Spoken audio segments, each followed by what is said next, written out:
Ladies and gentlemen, welcome to the Connect Conference 2021 Day 4, brought to you by Huawei.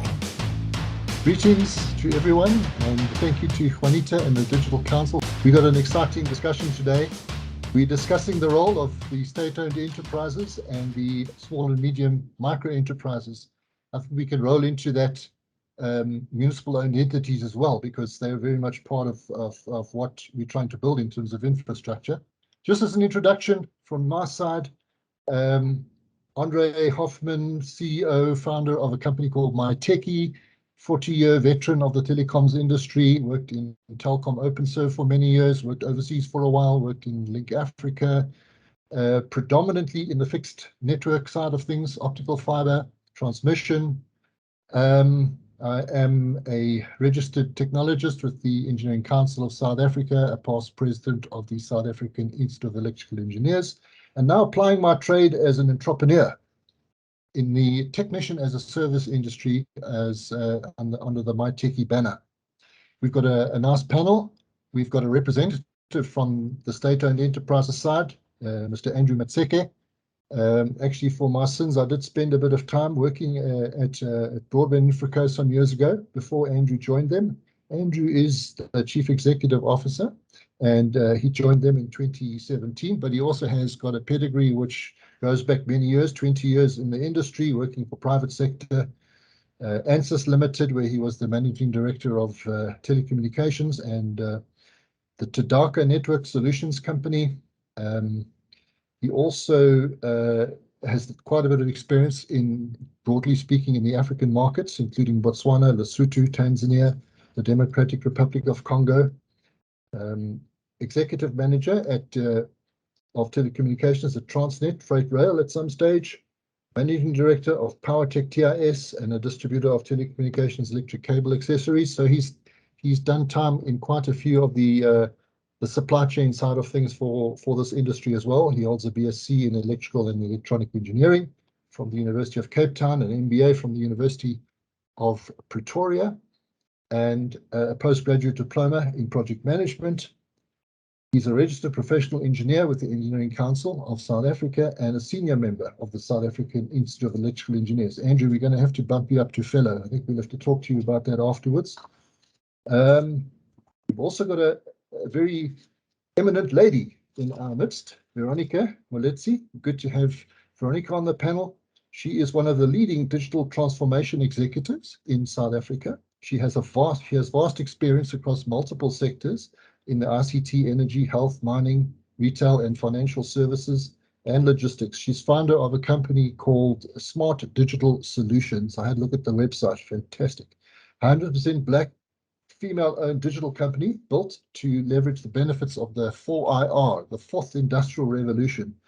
And as a South African company with the vision of Africa, its mission is to enable clients to fulfill their digital ambitions and to take on a leadership role in the digital and data economy. Ms. Moletsi is a non-executive director at Vulatel, Pty Limited, Digital Council of Africa, a domain name authority of South Africa, and she has a number of qualifications, a long list. I'll read some of them: BTech in IT, an MTech in information systems, a postgraduate business BA from Gibbs, an MBA from Gibbs, and a whole lot of other qualifications, too many to mention. I'm sure Veronica will highlight any that I might have missed. But she also has a lot of awards. The Vodacom Female Ladies Program, she won top awards from Nedbank, Top Achiever in 2011, Vodacom Woman in Red 2016, Standard Bank Top Woman Awards finalist in 2017. So really we have a great representative of the industry in our midst, and it's wonderful to have her on board. We also have, let's call him a young man like me, but graying, Melusi Ngoma. Melusi is retired from the South African National Defence Force after spending 24 years there, where his service assignment was Deputy Director Budget Management of the South African Army, managing a budget of 40 billion rand. He's familiar with the things that we have to deal with in this realm called the Public Finance Management Act and other things, treasury regulations on the supply chain side. But since he's retired, although he's a student of many different institutions, he comes from the pedigree of Robben Island, and he went on to study Executive National Security Program. He studied at Stellenbosch University and the University of Cape Town, and he now finds himself investing in small and medium micro enterprises, which is possibly why he's on this panel. And I work with him from my side of the business. On the MyTechie side, he's one of the investors in this sector. So that's the panel we have, ladies and gentlemen, and that's what we're going to deal with today. And I'm going to give each of them an opportunity to tell us a bit of a story. So you can see from the demand side of things, we've got a representative from the state-owned side of the business. And the expectation, obviously, for us as SMMEs is government is a massive spender of capital and operating funds, and we would like to see how that can be made more efficient and more effective in terms of building infrastructure, especially infrastructure that is needed for the 4IR, which is what we're going to be talking about, and how this opportunity can be spread a little bit better, bringing more economic value and more equitability across the population. On the supply side, we have an expectation from many SMMEs, represented here by Malusi and Veronica, of how we can improve the level of spend into and spread it around in the townships and in the rural economies. There's high levels of unemployment, unfortunately, at the moment, excessively high levels of unemployment. But on the positive side, we have a relatively young population, and we have got a malleable population. We've got a population that can learn and can get, and a lot of them are very skilled. And it's about how we can lock that skill in and how we can make it visible. Obviously, at the same time, we want to hold up the ball. We don't want to drop the ball on quality. We don't want to drop the ball on governance. But we do want to spread the beneficiation better across, not just to a few connected individuals, but we'd like to get it spread a lot better. We'd like to massify the opportunity and create a more enabling environment out of what we have. If you look at the problem and if you look at the challenges that we faced, and I'm sure some of them will come up in the discussion, access to the supply chain has always been a challenge, and inefficiency in many cases, slow payments. Small SMMEs live day to day, and they really do need, they don't necessarily have cash flows that other companies might have. So we'll see how that works out. But let's get the conversation going. Let's start with Andrew. You've got a big ship to sail, the Broadband Infraco ship. So let me hand over to you. If you wouldn't mind just telling us your experiences in terms of SA Connect, phase 1, phase 2, phase 3. Where are we going? What were the exciting and the good things? What worked, what didn't work? Over to you, Andrew. Good afternoon, Andre, and the fellow participants. Thank you very much for affording me the opportunity to present on this beautiful spring afternoon. As has been indicated during the introductions, my name is Andrew Matseke. I'm the CEO of Broadband Infraco, a state-owned telecommunications service provider that operates a 100% optical fiber-based network. So we are in the fixed line networking space, something that Andre is familiar with. Now, what I'm going to talk about today is the role of SMMEs in the expansion of infrastructure, and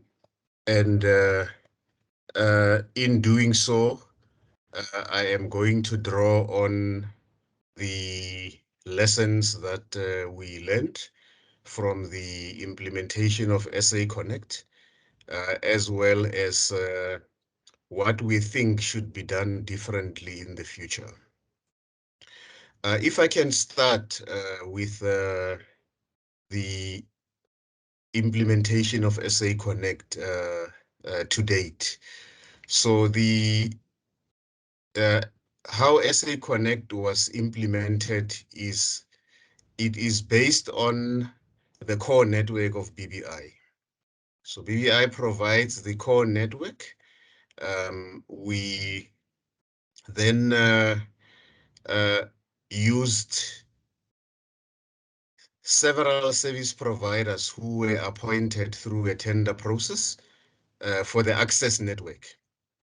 And in SA Connect, we are connecting what are called government facilities, but those government facilities are predominantly schools and health facilities, and in rural and underdeveloped areas.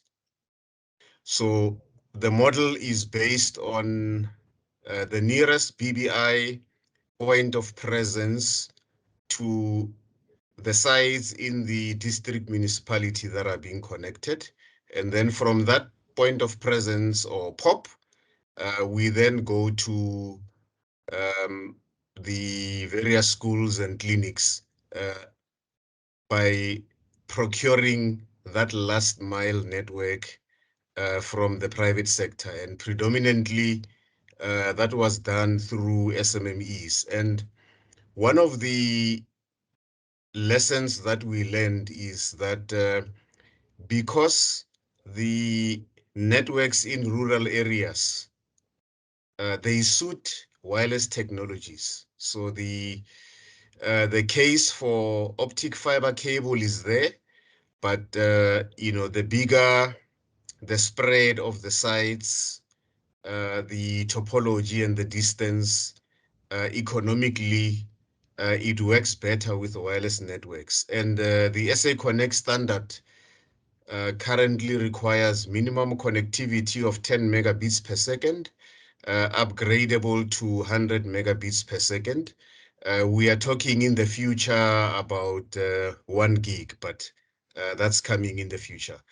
Now, we contract that last mile network as a service. So service provider, you provide 10 megabits per second per site at this price per month. And if you've got 40 sites, then your income is that unit price times 40 per month.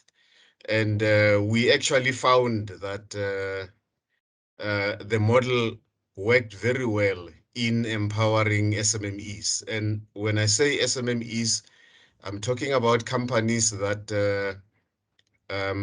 operate small ISPs, internet service providers, providing internet access in underdeveloped areas, or they may be providing in urban townships, and SA Connect provided them with the opportunity to expand into those areas.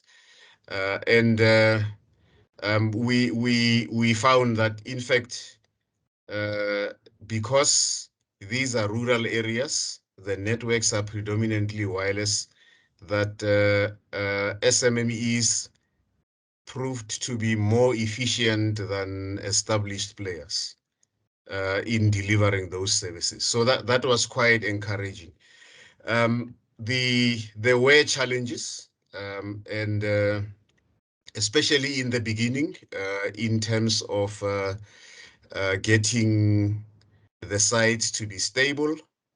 And also one of the funny things that you never think about is power supply at schools. So if you have a wireless network that terminates at a clinic, the clinic operates 24/7. So the power supply at the clinic is permanently switched on, sorry.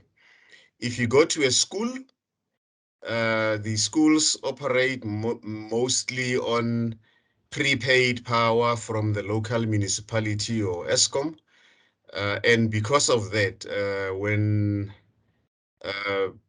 the school closes in the afternoon, the principal switches of power. And then you can have the SA Connect network running until the backup power goes flat, and then it will be off until the following day when power is restored.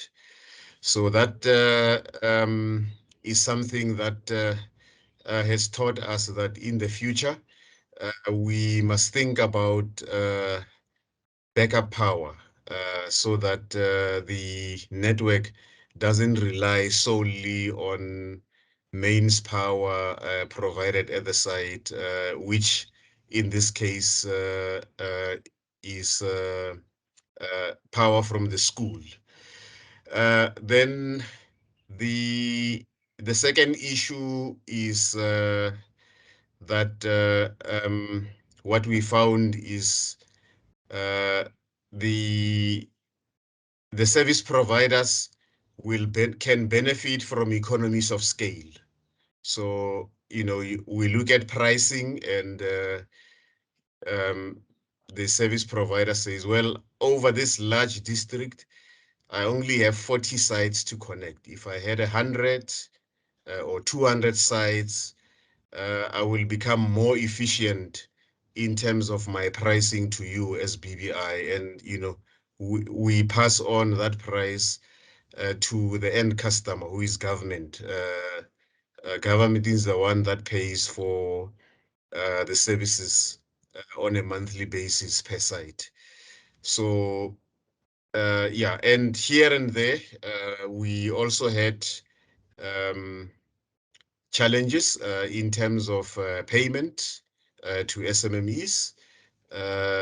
Sometimes due to our own efficiencies,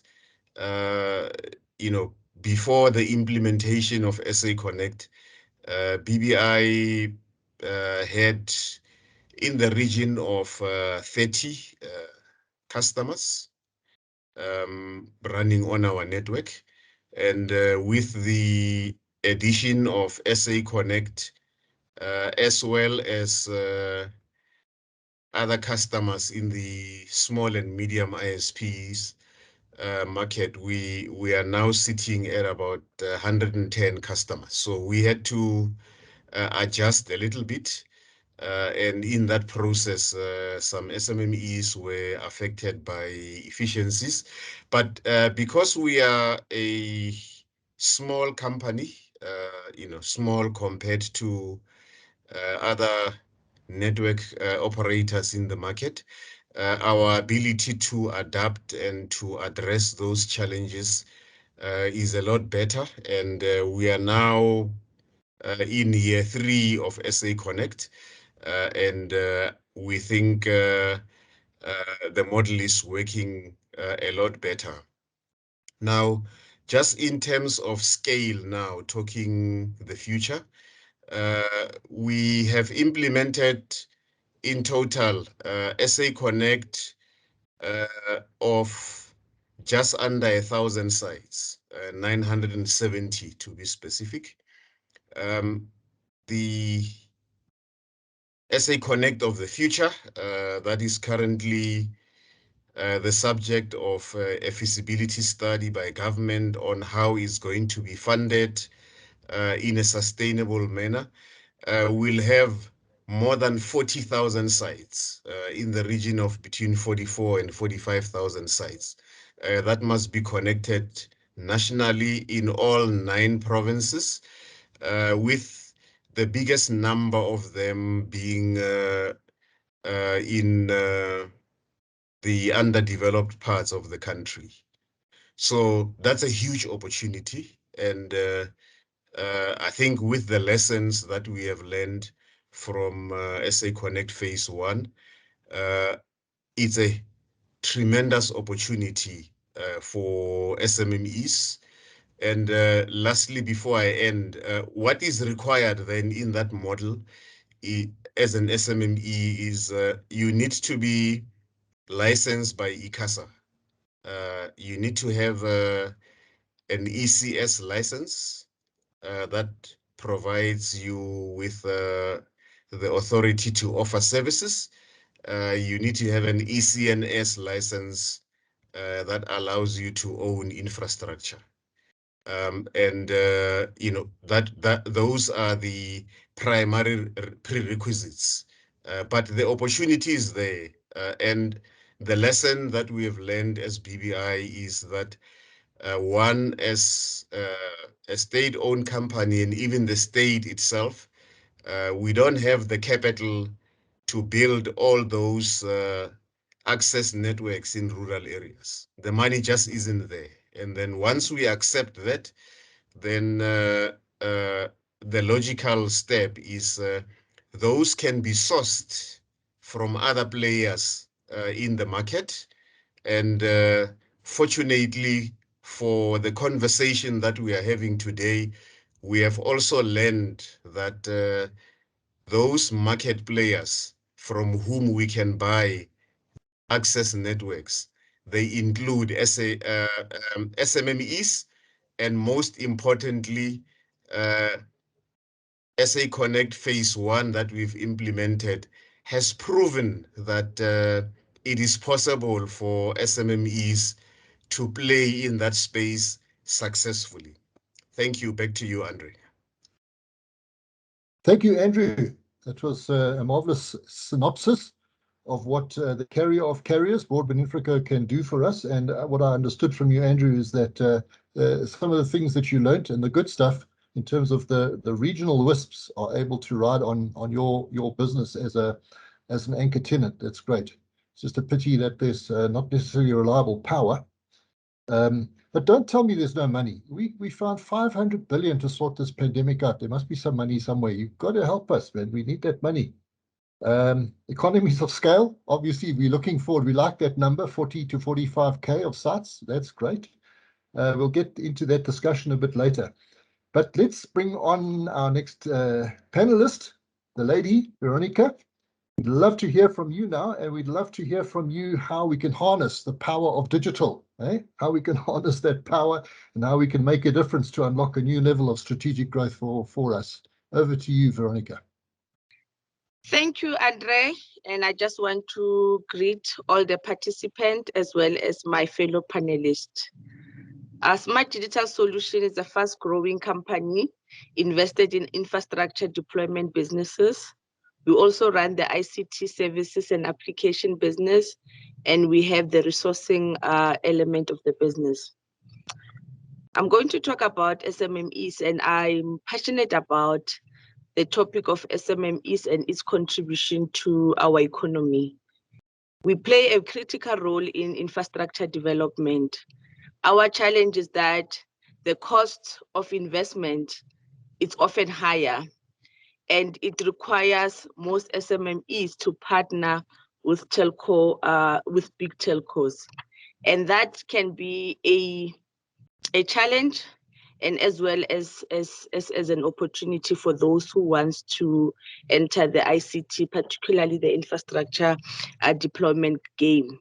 The barrier to entry is very high. So those are the things that one needs to think about when they get into the space, that you either partner well. If you have to get in, you have to raise a lot of funding to be able to be an independent player. We have very few startups that can deploy infrastructure on their own, and they have to rely on raising funding from our developmental funding institute, because commercial banks are not geared as yet to fund SMMEs, especially in the infrastructure deployment and the new players.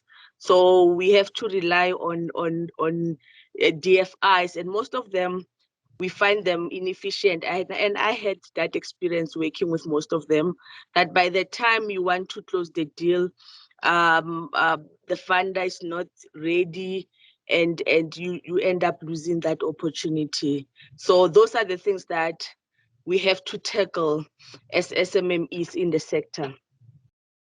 The National Development Plan envisages that small business sector will create 90% of the expected 11 million jobs by 2030. This might not be achieved if funding is still an issue, and this needs to really be looked at. The real opportunities for SMMEs will be in the area of the next generation wireless technology, that is 5G. Mr. Mateke spoke about the challenges that they had, and they saw that the opportunities, especially in the rural areas, were on the wireless technology. Indeed, that is true. And we have the opportunity really, if you are an SMME, is to focus on wireless technology, and it will ensure that you are able to enter those township markets, rural area where connectivity is truly required. 5G is a great opportunity, and one needs to look at as an SMME, rather than relying on big towers associated with previous wireless technology or facilities. The deployment of 5G will require or will involve thousands of small backpack sizes, facilities that can be attached to buildings, light poles, and other structures. There's no need to dig up the road, as we have seen with fiber. So those are the opportunities that we see for SMMEs. In terms of the services, we've got ICT domains that are still a monopoly. For example, the domain name management or registration is still run by one company, and there are opportunities there. However, we need the licensing regime that will allow small businesses also to play in that space. And we have seen government dragging their feet. Hopefully within this year or next year, they will open up the market for small medium businesses. So those are the challenges that we see. The barrier of entry is very high, and the funding institutions that can support SMMEs are inefficient, and the commercial banks are unable to support the SMME as they had articulated previously. So those are the challenges that we had found. And to succeed, you need to partner with the big brothers to be able to see the returns that you need. That's my contribution. Thanks, Andre. Excellent. Thank you, Veronica. Yeah, just it's interesting to hear, obviously, the barriers to entry. Clearly, I know this industry is very, very costly, and the high barriers to entry will be there. And like you say, going to the banks cap in hand, not so easy anymore. They want to see 2 or 3 years of balance sheets and cash flows, and they certainly don't make it easy. But that doesn't matter. We still have ways around these things. But we'll get a little bit more into the discussion as we get the third panelist. Let's get Mr. Malusi Ngoma online and just hear from an investor, a small-time investor, previously incumbent in the government, where he was fully aware of how government needs to control and spend money.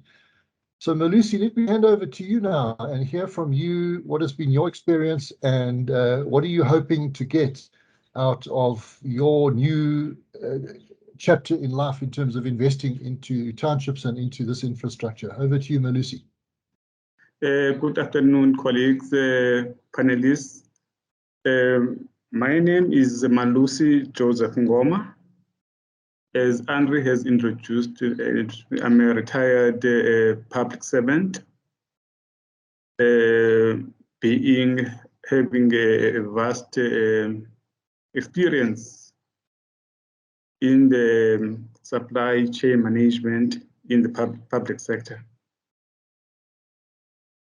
Some of the issues that Veronica has mentioned about the problems related to payments of SMMEs in the public sector, I am very much familiar with. But I can just cite a little bit of my experience in that regard, and how those constraints affects the SMMEs. Government is but one of the slow payers because of its processes that and red tapes that that have been built in as part of the internal controls, as well as the inefficiencies from those that are placed to be in charge of public purses, including myself.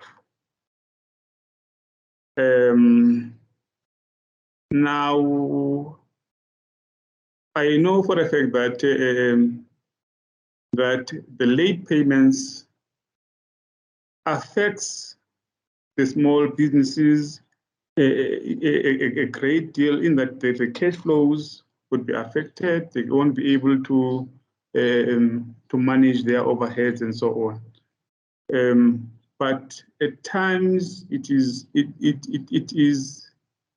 the way SMMEs at times present their documents, the documents being not proper, and then that sort of affects the rate at which payments could flow. But I'm not speaking on behalf of the public sector anymore. But the biggest problem that I can identify in the public service was that it was the policies, the government policies that we have. The public money, the PFMA is fine, but the biggest challenge that I've seen, it was in the space of how National Treasury was regulating the act, because they were sort of not given a lot of leeway for departments to interpret their regulations in the manner they see fit. They were not instructive in their approach. Whereas if National Treasury was prescriptive, then the level of corruption that we see today and these late payments would have been curbed. Then coming now to the financing of the small ventures, I have now seen a gap in that the formal financial institutions that are supposed to be assisting the SMMEs also use a lot of red tapes to frustrate the funding of the SMMEs, despite the fact that they understand the role played by the SMMEs would be to reduce the level of unemployment and also uplift the economy. Be that it may, the funding from those institutions is very frustrating. So I have decided to utilize my savings to assist a company in order and coach it so that they can develop into becoming a better and better company. But what I have experienced so far is that the clients that they are serving takes a while to pay the company for the services that they have rendered on their behalf. That affects the small company to pay back the loan as well as to refinance the operations. I think that is something that needs to be looked at, because these SMMEs requires all the support they can get, be it financial or otherwise. I thank you. Yeah, thank you, Melisi. Okay, so we've got a good perspective now of the the downstream and the upstream opportunity. Let's bring everyone back on the air. Andrew, Veronica, I think we can have a little discussion now. We've heard the story from everyone, and the message I'm getting from you, Malusi, is that not fees must fall, but payment delays must fall. Okay, we need to speed things up. Cash flow is king and critical. You'll know, working with Chucky and the guys, we try to get payments. I'm just using local knowledge here. One of our MyTechie teams is a team that Malusi is sponsoring in Mamelodi, and we're doing work for Supersonic, and we've got to jump through those red tapes and those hoops and fight them every week for payments. And they demand from us, they say, give us the document. We do. We've got an application which provides the history, captures the data, evidence before, during, after. And but the nice thing about what Malusi is doing, like he said in his little talk there, it's not just giving someone money, it's coaching and mentoring them as well, and standing alongside them and building some support network around them. So thanks, guys and girls. Let's discuss this a little bit now. Have you guys got any nuggets or questions that have come up in this conversation that you want to feed through to any of the other panelists?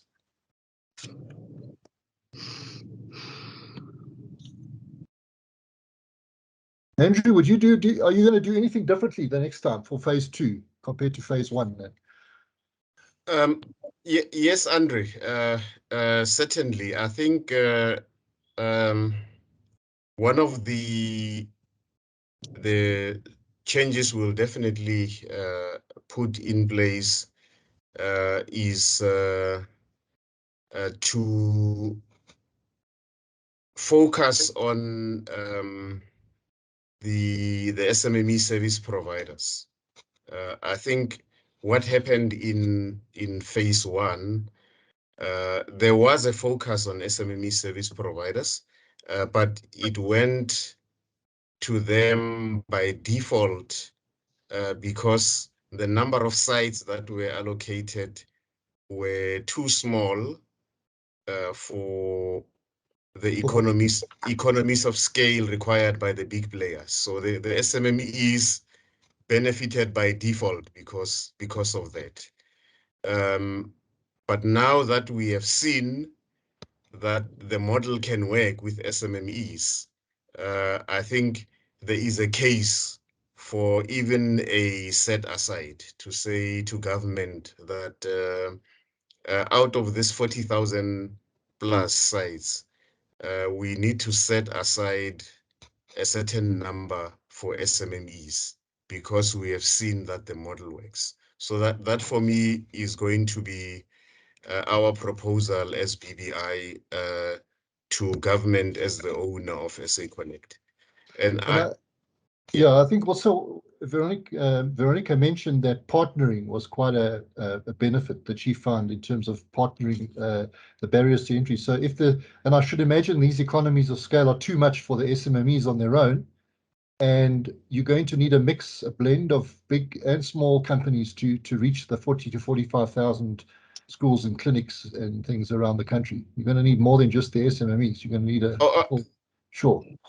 Absolutely, Andre. I think it would be naive to think that the SMMEs on their own can do the 40,000 sites. I think even if you are doing wireless networks as an SMME, if we have given you 50 sites to connect, the capital requirements on that wireless network equipment is different to if we give you 500 sites.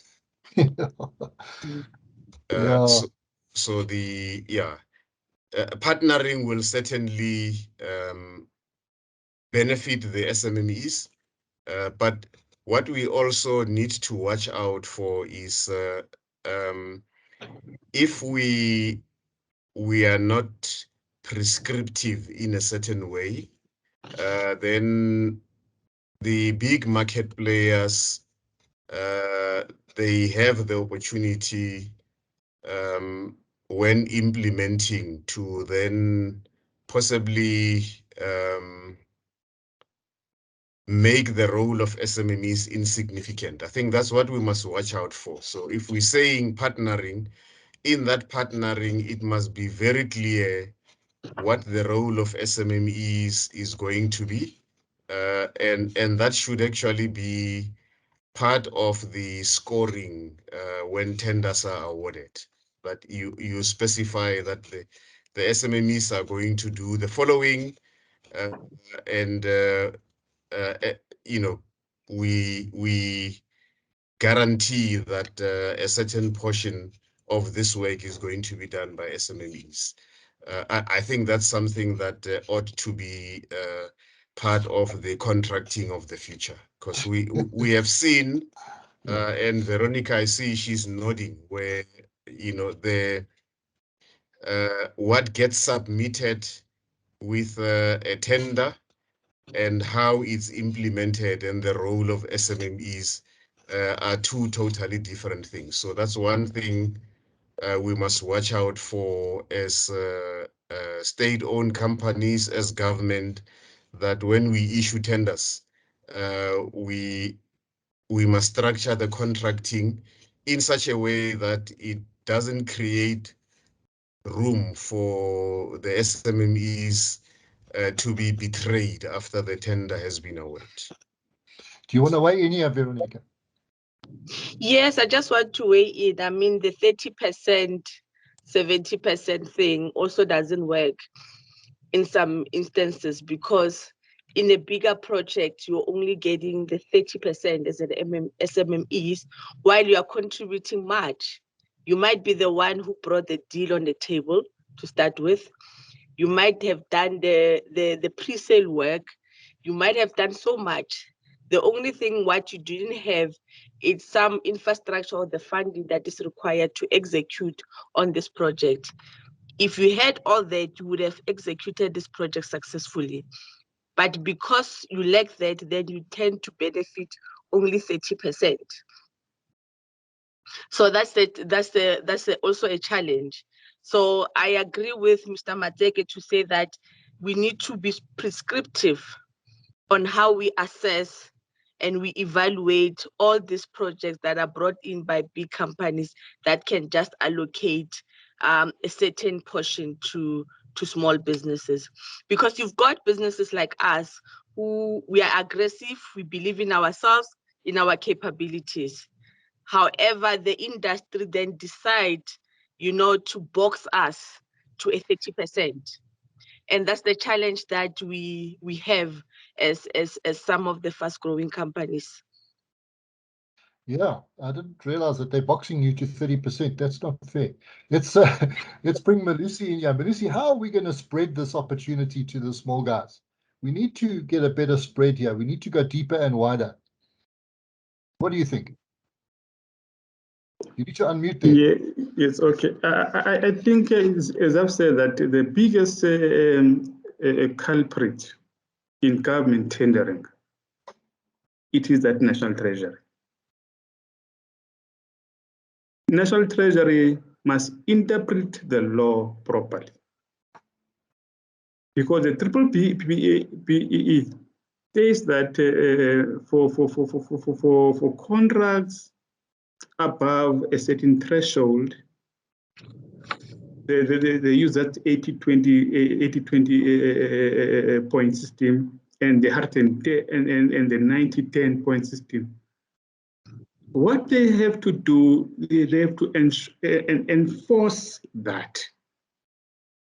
And also they must, if they can say, for instance, now, and use that, stop using that language, say that the departments may set aside so much, up to so much. They have to be prescriptive and say the set aside is 30%.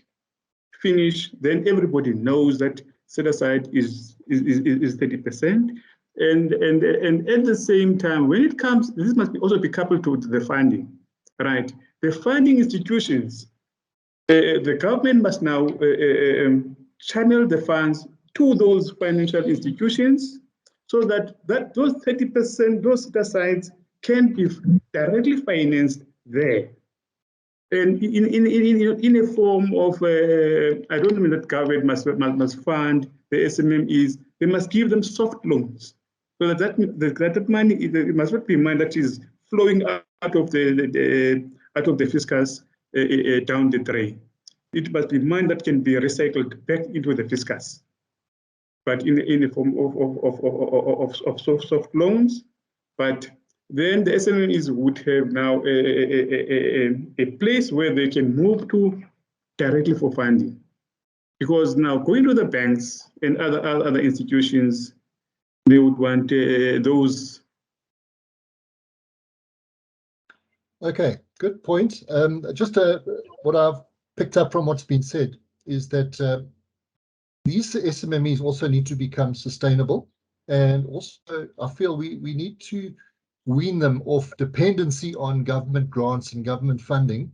And we need to look at what Veronica said in terms of partnerships. These big companies, we need to bring them to the table, government to the table, and SMMEs and communities as well. We mustn't forget the communities that we live and work in, because they have a stake in this whole thing as well. And ultimately, the beneficiation of what we're trying to deliver needs to be, a large piece of it needs to stay in that community. That's what I believe, in order to make it more sustainable. So those kind of partnerships between the community itself, the SMME, big government and big enterprise can be a winning formula. That's how we need to tweak this a little bit going forward. But yeah, any other burning questions that anyone would like to table before we wrap this thing up?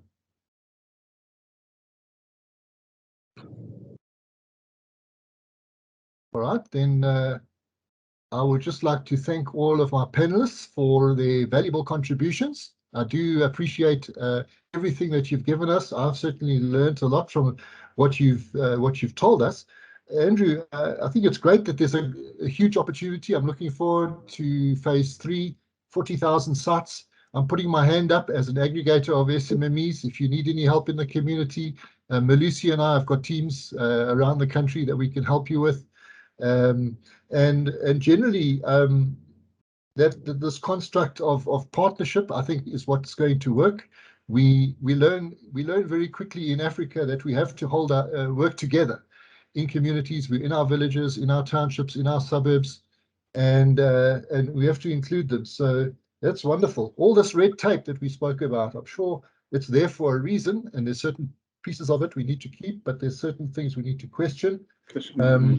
I like the construct that Malusi brings in terms of mentoring and helping the small enterprises. But definitely, I think payment delays must fall. So we'll talk to the big guys and tell them to help us make a difference in South Africa. So thank you very much to everyone for your contributions today. Thank you. Thank you. Thank you. And thank you to the Okay, Digital bye. Council for the opportunity. Thanks, guys. Bye-bye. Okay. Bye. Ladies and gentlemen, we trust you enjoyed the session. Thank you to all our sponsors and partners for helping us bring this event to you. Please click on the next link to join the following session.